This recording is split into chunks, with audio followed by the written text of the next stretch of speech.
Olá pessoal, então dando continuidade à nossa revisão de tópicos de cálculo vetorial, vamos passar para operações com vetores e funções de várias variáveis que envolvem diferenciação e integração.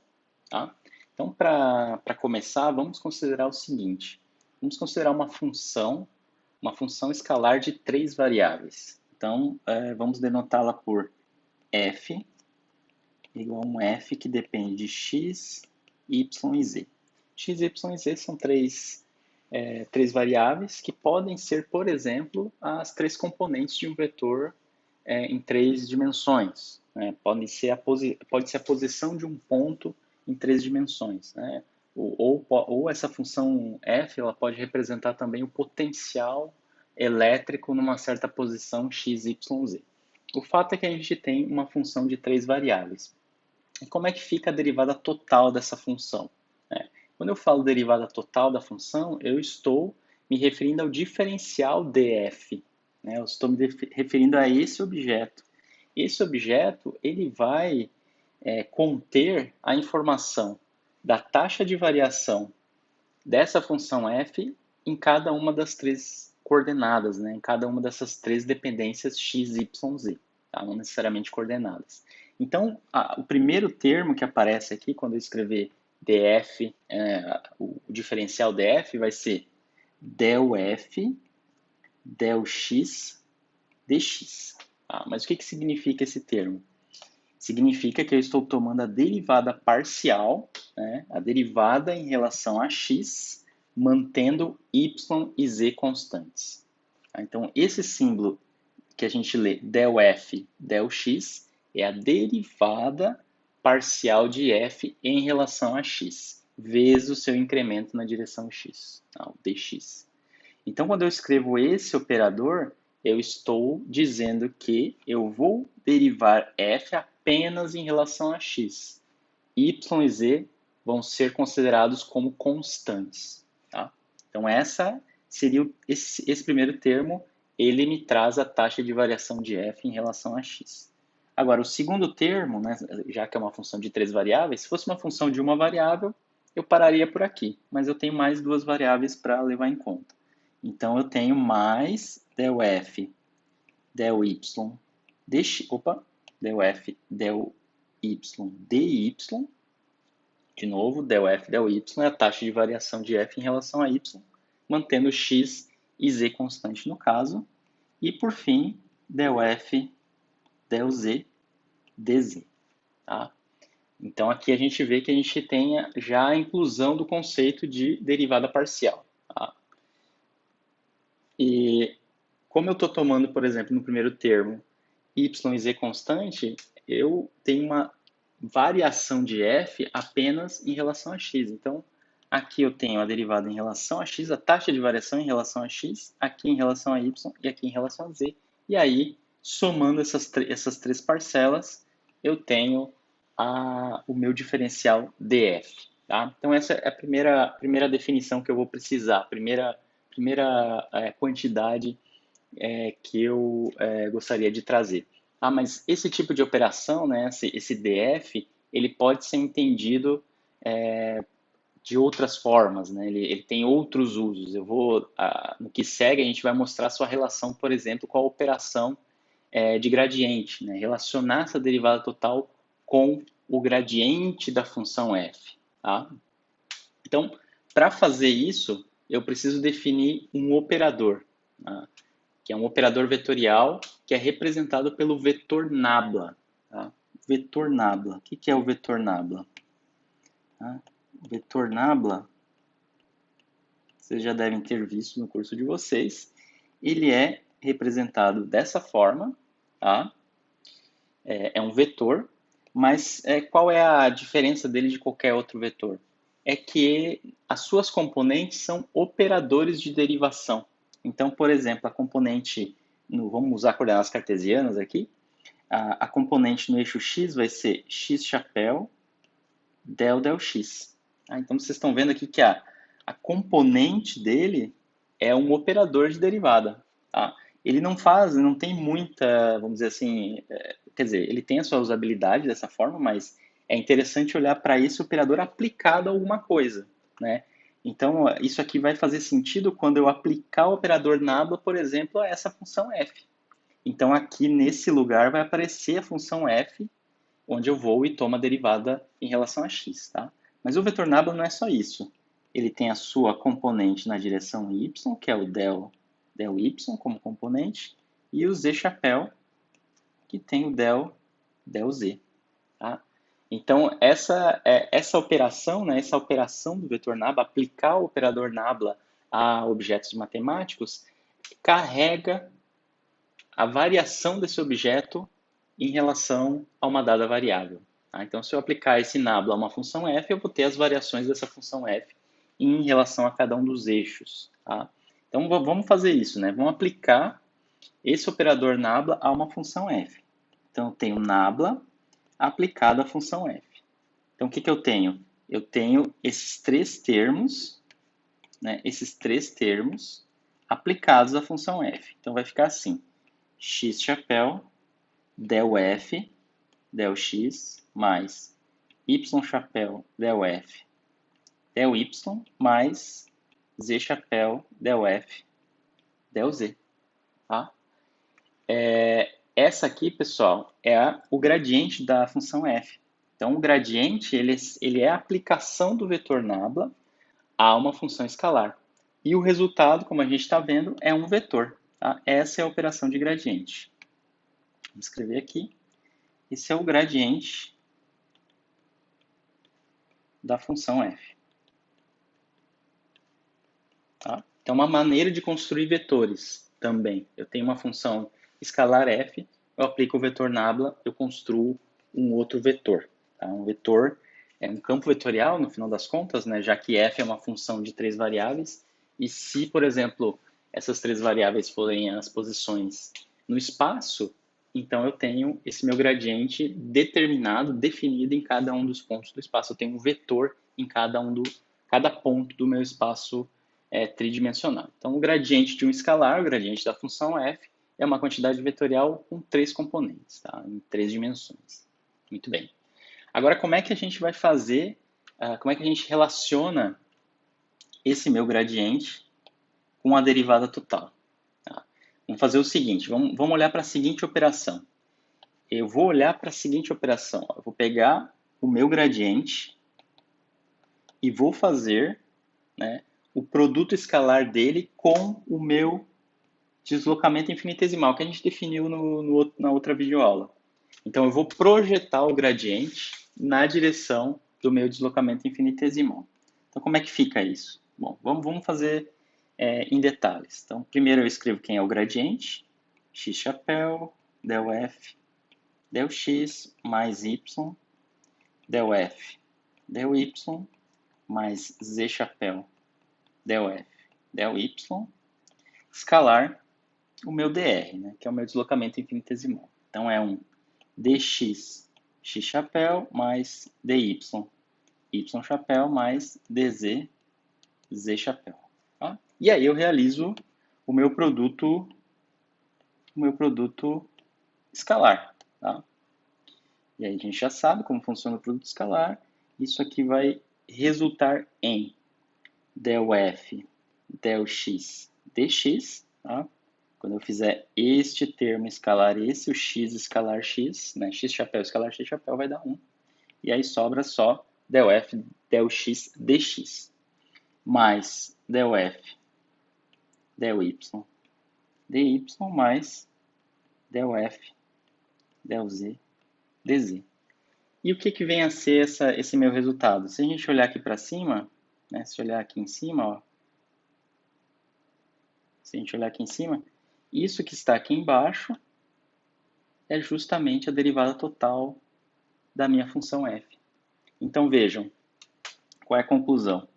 Isso aqui é igual ao meu df. Portanto, a derivada total dessa minha função escalar é a projeção do gradiente na direção do deslocamento infinitesimal.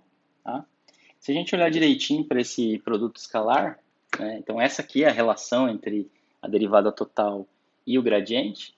né? Se a gente olhar para esse DF em módulo, por exemplo, né? Se a gente olhar assim para o DF, quer dizer, ele já é um, digamos assim, um módulo, né? Ele é um escalar.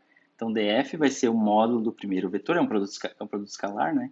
Então, módulo do vetor gradiente vezes o módulo dr vezes o cosseno do ângulo entre o gradiente da função e esse deslocamento infinitesimal.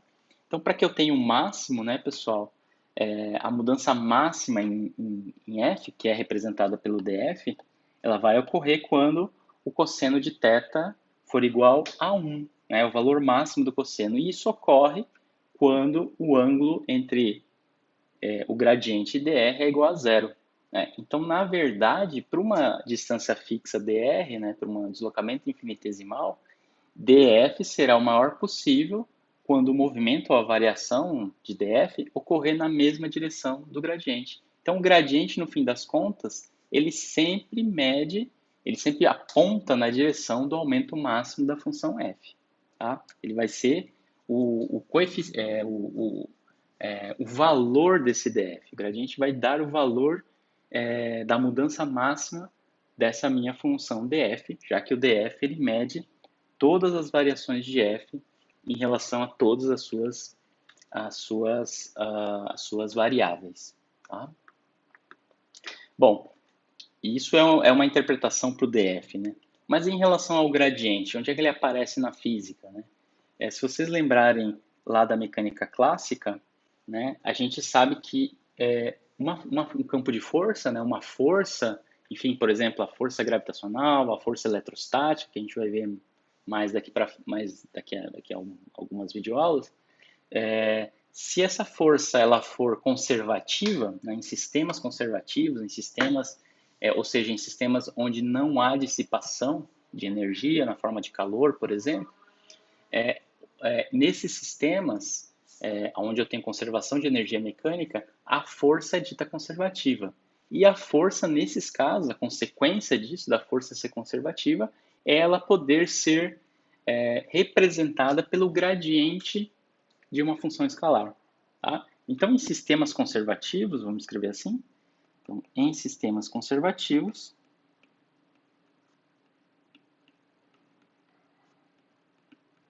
em sistemas conservativos, a força, ou o campo elétrico também, né, a gente pode escrever sempre como menos o gradiente de uma função potencial, onde esse V ele vai ser uma função de três variáveis, x, y, z. Tá? Então, nesses casos, nessa classe de forças, né, nessa classe de teorias, onde eu tenho sistemas conservativos, eu posso escrever a força como o gradiente de um potencial. Tá? Vamos imaginar o seguinte agora, que esse potencial, pode ser até o potencial gravitacional, ele só depende da distância radial. Né? Então, eu tenho, por exemplo, uma posição central, né? Pode ser a origem do meu sistema de coordenadas, e esse potencial ele só depende de quão distante eu estou desse centro. Por exemplo, o quão distante eu estou da Terra, né? Ou do centro atrator que define o campo gravitacional terrestre. Quanto mais afastado eu estiver do centro da Terra, do centro da Terra, menor vai ser a atração gravitacional. Então, é dito que essa força, a gente sabe, né, da lei da gravitação universal, que essa força ela decai com o quadrado da distância. E o seu potencial ele só vai depender dessa distância. Tá? Mas vamos fazer um caso mais simples, né, onde eu tenho esse potencial V que depende explicitamente da distância radial. Tá? Então, vamos pegar como um exemplo. Então, seja um V que depende apenas da distância radial. Tá? Em coordenadas cartesianas, essa distância radial pode ser escrita como x² mais y² mais z², tá? Na raiz. Né? Então, o raio ao quadrado é igual a x² mais y² mais z². Tá? Estou escrevendo eu estou descrevendo a superfície de uma esfera através de coordenadas cartesianas. Tá? Então, de fato, esse V ele vai depender de V, quer dizer, esse V vai depender de R, que depende das minhas coordenadas x, y, z. Então, ele vai depender da raiz de x quadrado mais y quadrado mais z quadrado. Tá? Ele vai depender dessa maneira, ok?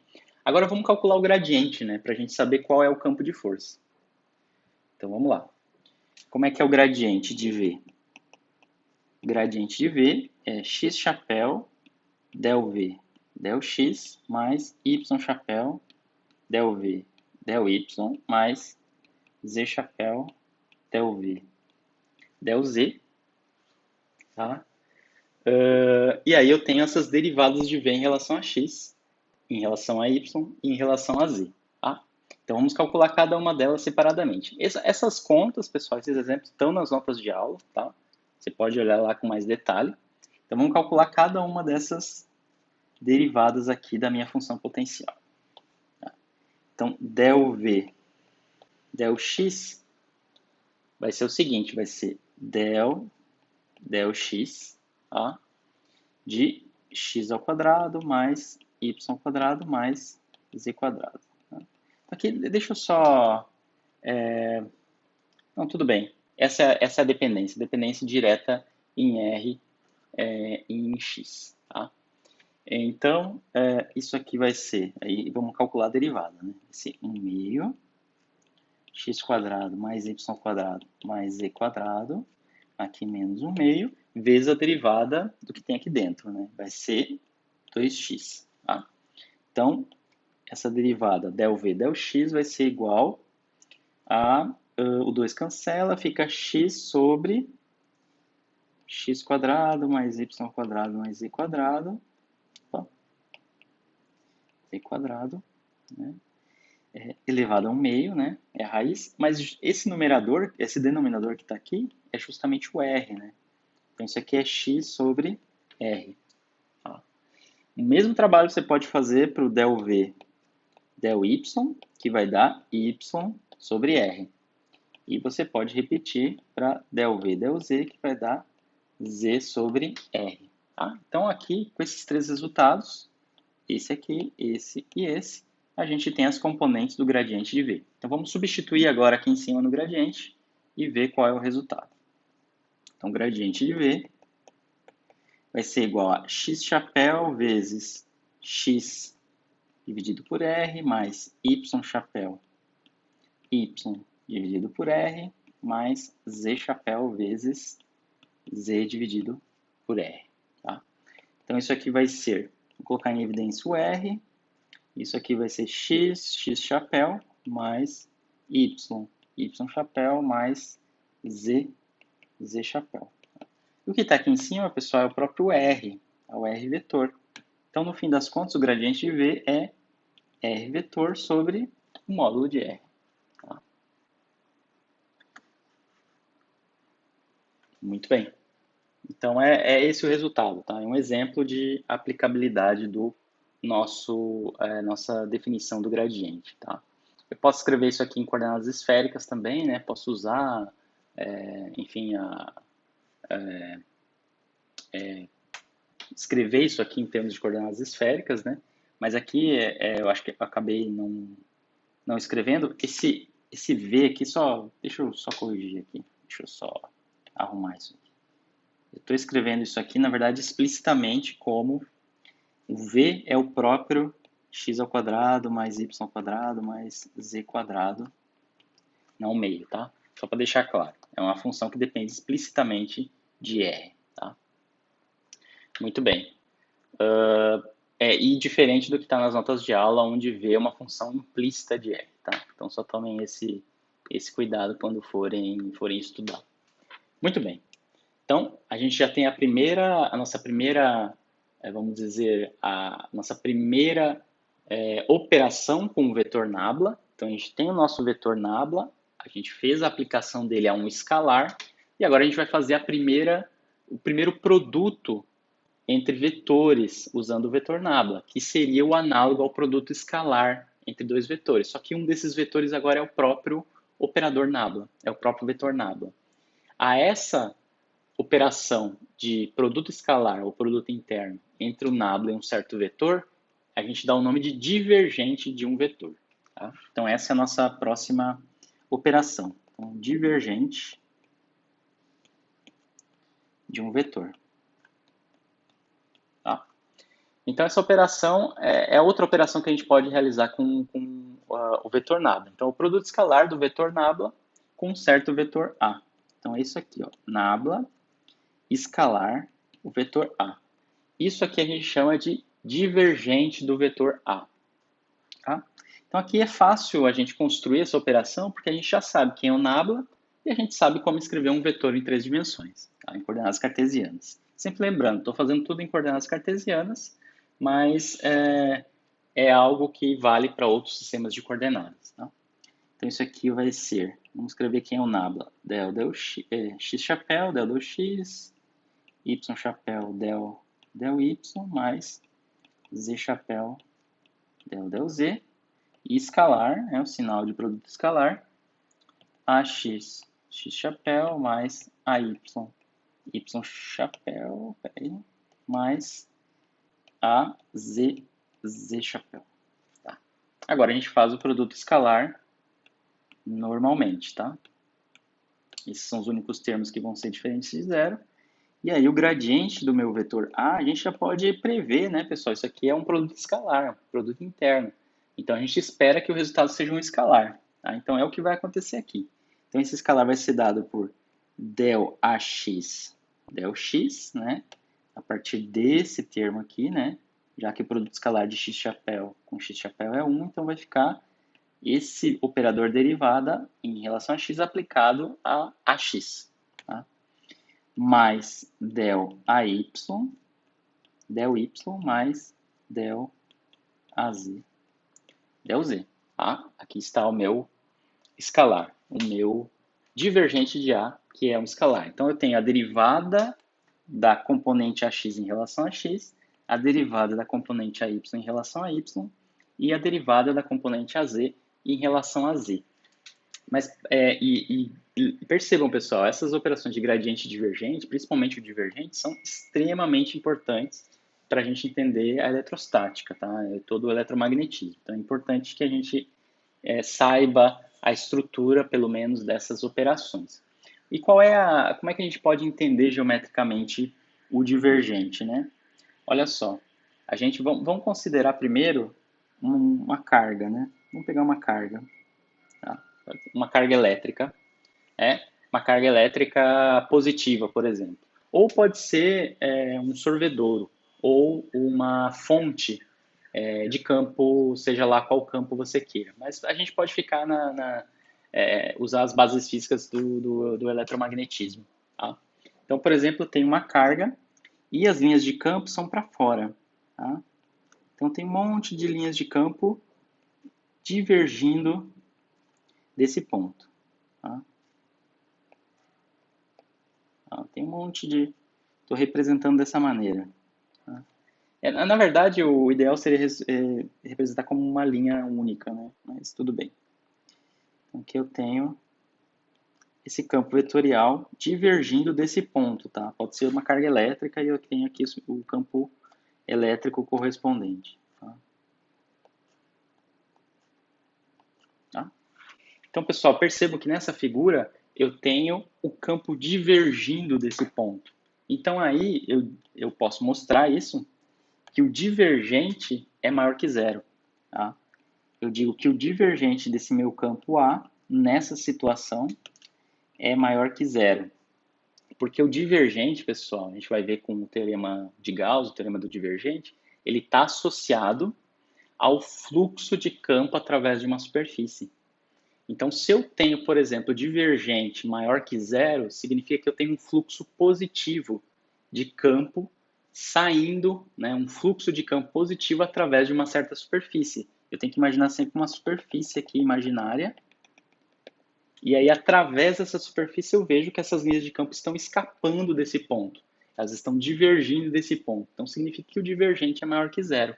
Elas estão fugindo desse ponto, ou seja, tem um fluxo positivo através de uma superfície imaginária que eu construí aqui. Então, o divergente está diretamente relacionado com o fluxo de campo através de uma superfície. Então, nesse caso aqui que eu fiz o desenho, também tem o desenho nas notas de aula, eu tenho divergente maior que zero. Eu tenho fuga de campo elétrico ou fuga de campo de velocidade, enfim, fuga desse campo vetorial. Tá?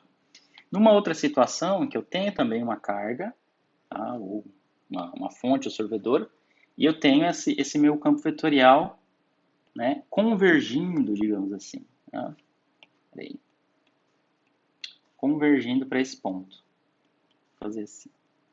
Fazer algumas dessas linhas de campo. Tá? Sim. Ok. Então, nesse caso, o campo está convergindo. Tá? Então, se eu imaginar uma superfície imaginária aqui, por onde essas linhas de campo atravessam, né, eu tenho um fluxo negativo, eu tenho um fluxo entrando, eu não tenho nada saindo, eu tenho tudo convergindo. Então, nesse caso, o divergente desse campo vetorial é menor que zero. Tá? Eu tenho essas linhas de campo convergindo para esse ponto. E aí uma situação onde eu não tenho divergente é uma situação como a seguinte, né? Deixa eu fazer o desenho. Por exemplo, eu tenho esse campo A dado dessa maneira.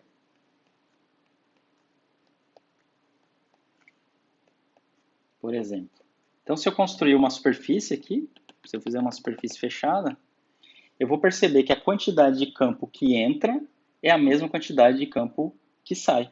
Tá? Então, nesse caso, o fluxo líquido, né, o fluxo de flechinhas que entra e o fluxo de flechinhas que sai é o mesmo e, portanto, o meu divergente desse campo é igual a zero. Tá? Então, sempre que eu tenho divergente diferente de zero, significa que eu tenho fluxo desse campo. Tá? Fluxo zero, fluxo líquido zero, significa divergente igual a zero. Agora vamos ver uma outra operação com esse vetor nabla, que é o produto vetorial do nabla com um certo vetor A. Tá?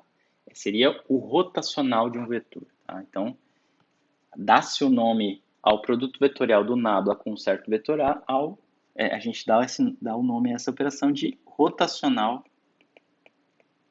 de um vetor. Tá? Então, é o seguinte, eu tenho o produto vetorial de nabla com o vetor A. E como é que eu vou calcular explicitamente esse rotacional? Eu vou usar aquela definição do vídeo passado, onde eu tinha o produto vetorial entre dois vetores, e ele seria dado, né, ele é dado pelo determinante de uma matriz, onde eu tenho na primeira linha os vetores unitários, na segunda as componentes do vetor A, e na terceira componente os componentes do vetor B. Mas nesse caso, agora o meu primeiro vetor é o vetor nabla. Então, na primeira linha eu vou usar as componentes do vetor nabla. Tá? E na terceira linha, as componentes do meu vetor. Então, isso aqui é igual ao determinante, tá, de uma certa matriz, x chapéu, y chapéu, z chapéu, a primeira linha. A segunda linha vem as componentes do primeiro vetor, que é del del x, depois del del y, del del z, e na terceira linha, as componentes do meu vetor A, AX, AY e AZ. E aí eu calculo o determinante como anteriormente. E aí o resultado vai ser um terceiro vetor, né, como bem diz o produto vetorial, e as componentes desse terceiro vetor vão ser dadas em termos das derivadas das componentes do vetor A, né, já que o vetor nabla é um vetor cujas componentes são derivadas. Então isso aqui vai ser igual, né, aí você pode fazer a continha, e aí você vai chegar no seguinte resultado. X chapéu, a componente x chapéu desse novo vetor, vai ser del AZ, del Y, menos del AY, del Z, mais Y chapéu, del AX, AZ, menos del AZ, del X. Tá? As duas primeiras componentes, e mais a terceira componente, Z chapéu, que vai ser del AY, del X, menos del AX, del Y. E aqui eu tenho as componentes do rotacional do meu vetor. Vocês estão vendo que elas vão ser dadas, né, essas componentes vão ser dadas em termos das derivadas de cada uma dessa combinação de derivadas de cada uma das componentes do meu vetor original, tá? Então, esse é o resultado do rotacional de um vetor, tá? É um outro vetor. E qual é a interpretação geométrica, né? Como é que eu interpreto o rotacional? O rotacional, a gente pode dizer que ele é uma medida de quanto o vetor A gira em torno de um ponto, tá? Eu acho que talvez fique mais claro se a gente fizer um desenho. Então, o próprio nome diz rotacional, ele mede uma espécie de rotação, ele mede o quanto um campo vetorial gira em torno de um ponto fixo, tá? Então, situações como essa, né, que a gente viu anteriormente, você tem um ponto aqui e eu tenho um campo que converge para esse ponto, né? Converge para essa fonte, né? Você tem vários vetores aqui, né, que representam esse campo vetorial A e está convergindo para esse ponto. Vejam, essas linhas de campo elas não estão girando em torno desse ponto fixo, elas estão convergindo. Tá? Elas poderiam estar divergindo também. Então, nesse caso aqui, o rotacional desse vetor é zero. Tá? Ela não está girando, né? Esse campo vetorial não está girando em torno desse ponto. Tá? Então, aqui a gente já pode até extrair uma consequência física, né? O campo elétrico tem esse tipo de comportamento. Então, significa que o rotacional do campo elétrico é zero. Tá? A gente vai guardar essa informação para mais tarde, quando a gente for falar de eletrostática. Uma outra situação que o campo não tem rotacional é essa aqui, né? Que a gente viu ali em cima. Tá? O campo ele é para baixo, né? Como se fosse um campo gravitacional. Tá? Nesse caso aqui, o rotacional também é zero. Quando o rotacional não é zero, pessoal? Uma situação clássica é essa aqui, né? Uma situação básica, né? Eu tenho esse ponto fixo e aí eu tenho linhas de campo que fazem o seguinte, né? Que fazem isso aqui. Tá? Elas giram em torno desse ponto fixo. Então, nesse caso aqui, o rotacional é diferente de zero. Tá? Esse tipo de situação a gente encontra quando a gente analisa o campo magnético. Por exemplo, a gente tem um fio infinito, né? Imagina que esse pontinho aqui é um fio visto de cima, né? É um corte no fio, e por onde passa uma corrente constante. Então, imagine uma corrente elétrica passando constantemente num fio infinito, e você tem o campo elétrico como, o campo magnético como sendo dado por essas linhas, né? Vocês talvez já devem ter feito isso no laboratório, né? Olhar as linhas de campo magnéticas que aparecem em torno de um fio retilíneo por onde passa uma corrente constante. Então, esse tipo de estrutura, esse tipo de comportamento de um campo vetorial significa que ele tem rotacional diferente de zero. Tá? Isso é o caso que a gente encontra no campo magnético. Tá? A gente vai ver isso aí mais para frente. Tá? Muito bem, então eu termino aqui essa parte, né, onde eu falo dos operadores diferenciais, gradiente, divergente e rotacional. E eu gostaria agora de falar rapidamente, né, pelo menos conceituar, os três tipos de integrais que a gente tem, que a gente vai utilizar. Integrais de caminho, tá? Que são as integrais de linha, as integrais de superfície e as integrais de volume. Tá? Eu não vou me aprofundar nisso, né, porque cada uma delas a gente ficaria horas e horas falando, isso tudo dá um curso de cálculo, basicamente. Tá? Mas eu vou tentar conceituar da melhor maneira possível. Tá? Então, vamos lá. Então, integrais de linha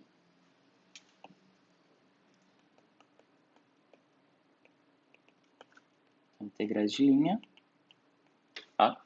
Então, uma integral de linha de um certo vetor A em um caminho C é definido através da projeção desse vetor A no infinitésimo de caminho. Tá?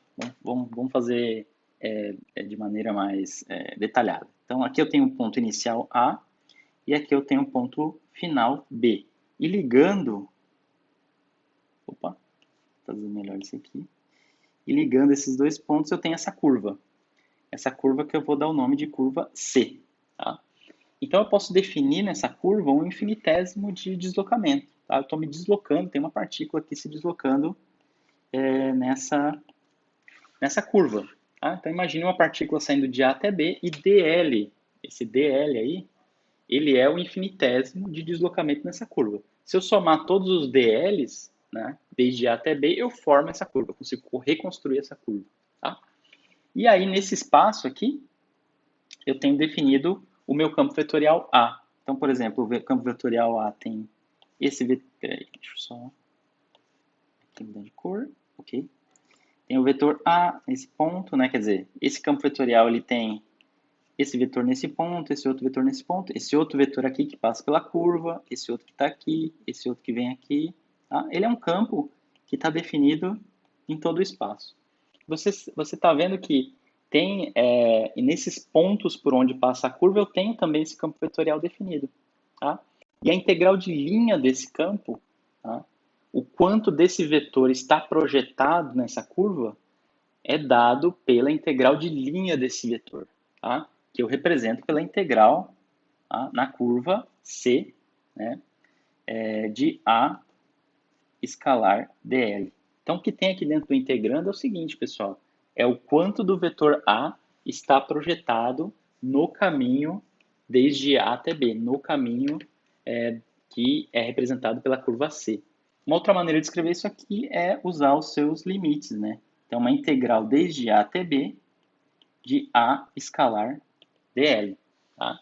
Então, para cada ponto do caminho C, né, para cada vizinhança, né, para cada pequeno dl, a gente realiza o produto escalar de A com o deslocamento e até o próximo ponto do caminho. E soma tudo isso. Né?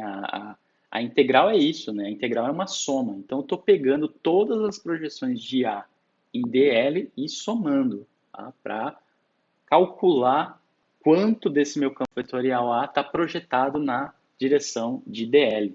Tá? O exemplo da física, de novo, é o trabalho, né? A definição de trabalho realizado por uma força, né? O trabalho, né, representado pela letra ômega, é a integral desde A até B da força escalar o deslocamento.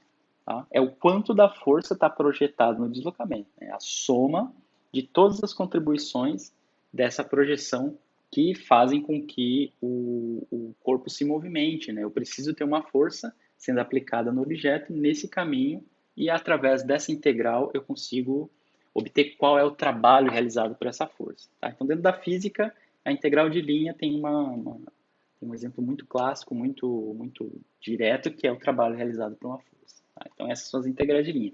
Se você olhar no livro texto, você vai ver que tem exemplos. Eu tenho nos vídeos de física matemática, eu exploro um pouco mais isso, faço alguns exemplos. E se você tiver em dúvida, você também pode dar uma olhada lá. Tá. Agora vamos para outro tipo de integral. Então, a gente está fazendo aqui uma integral em uma dimensão. Né? Integral de linha é uma integral em uma dimensão. Agora, a próxima integral é a integral de superfície. Tá? Integral, vamos botar assim, integrais de superfície. Tá? Então, a integral de um vetor A em uma superfície S é a projeção desse vetor num elemento de área que compõe essa superfície. Então, é uma generalização do que a gente viu antes, né, para a integral de caminho. Só que agora eu tenho mais um grau de liberdade. Né? Em vez da partícula poder andar desde A até B, nesse caminho, agora ela tem uma superfície para andar. Então, se eu quiser saber a projeção de um certo vetor nessa superfície, eu tenho que pegar esse vetor e projetar ele nessa superfície e somar suas contribuições. Tá? Então, de forma geral, a gente denota, né, a integral de superfície como sendo integral de superfície, assim, esse Szinho é de superfície, do meu vetor A escalar um elemento de área, tá?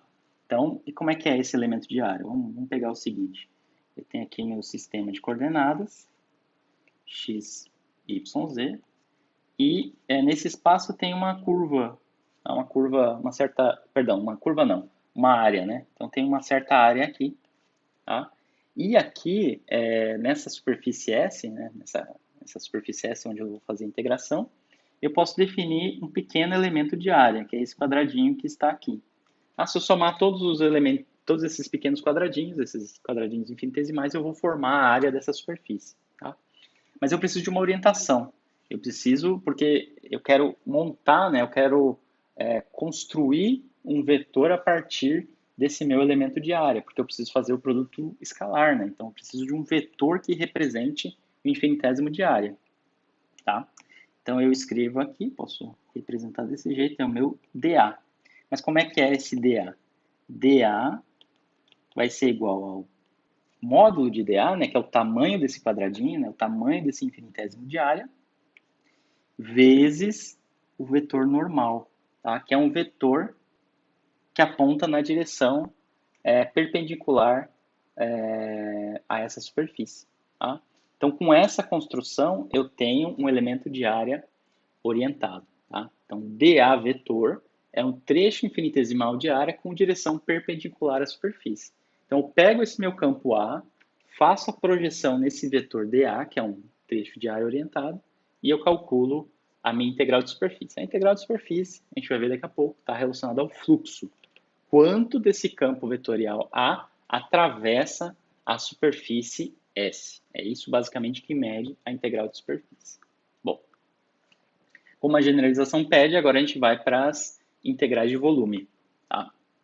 Então, as integrais de volume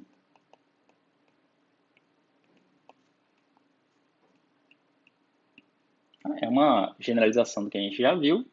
A gente tem um volume, por exemplo, a gente poderia construir uma esfera. Vamos construir uma esfera melhorzinha aqui. Tá?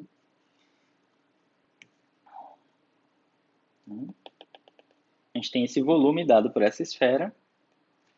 E eu quero calcular uma integral de volume. Olha, veja, eu posso denotar ela da seguinte maneira. Então, a integral nesse volume, tá? Os livros eles tendem a, principalmente os livros de cálculo, eles tendem a denotar uma integral de volume como uma integral tripla, né? Cada integral representando uma integral em cada uma das direções x, y, z, tá? Eu tô economizando notação aqui, representando a integral no volume como uma integralzinha com um v embaixo, e essa é a integral de volume. Ela vai ser a integral de uma certa função escalar t no elemento de volume d tal. Tá? Então, d tal é um elemento de volume. Tá? Então, no caso aqui na integral de superfície, eu tinha esse elemento de área como esse quadradinho, né? Agora, o elemento de volume ele vai ser um cubo, né? Vai ser um cubo infinitesimal. Se eu somar todos esses cubos infinitesimais, eu vou construir esse volume V. Tá? E esse T, pessoal, ele pode ser qualquer função escalar tá? Que esteja definida no espaço. Ele pode ser uma função escalar que é resultado de um produto escalar entre dois vetores. Tá? Então, isso aqui a gente pode olhar isso depois, a gente vai olhar isso aí depois com bastante cuidado. Tá? Mas a representação de uma integral de volume é essa. Esse d tal, pessoal, ele em coordenadas cartesianas é o produto, né, dx, dy, dz. Tá? É um pequeno volume infinitesimal que eu integrando eu vou conseguir encontrar essa integral de volume dessa função escalar nesse volume, tá? Então, é basicamente isso, tá? O que vem a seguir que você pode fazer com isso são vários exemplos dentro do cálculo e depois a gente vai ver como isso se aplica dentro do que a gente tem. Tá? Então, dentro do que a gente tem no eletromagnetismo. Então, eu vou parar por aqui nesse segundo vídeo de tópicos de cálculo vetorial. O próximo vídeo vai ser um pouco mais curto, porque, na verdade, é a sequência disso aqui, aonde eu vou tratar dos teoremas, né, dos teoremas importantes, teoremas que envolvem integrais, tá? Teorema fundamental do cálculo, a gente vai falar um pouquinho dele, teorema fundamental para gradientes, tá? E o teorema fundamental para divergentes e o teorema fundamental para rotacionais. Tá? Então, esses teoremas todos são muito importantes dentro do eletromagnetismo e a gente precisa dar uma olhada neles. Tá? Depois que a gente terminar tudo isso, aí a gente passa para... A gente está pronto para começar realmente a falar sobre eletrostática. Tá? Então, é isso aí. Muito obrigado.